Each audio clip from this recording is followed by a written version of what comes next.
Let's try to understand the difference between two phrases. इस video में हम दो phrases के difference को समझने की कोशिश करेंगे. And they are in bed and on the bed.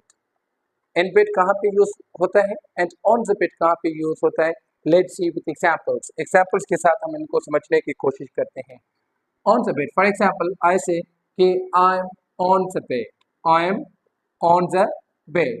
अब on the bed अब मैं कहाँ पे यूज करूँगा. Whenever I am on top of the covers, on top of the covers. जब भी मैं covers के ऊपर लेटा हुआ हूँ, bed पे there are covers, उनके ऊपर हूँ तो मैं क्या यूज करूँगा कि I am on the bed. अब covers का मतलब क्या है? The covers refer to bed sheets, blankets, quilts. These all are the covers. Sindhi में covers छा हूंदा जेके असांजी bed sheet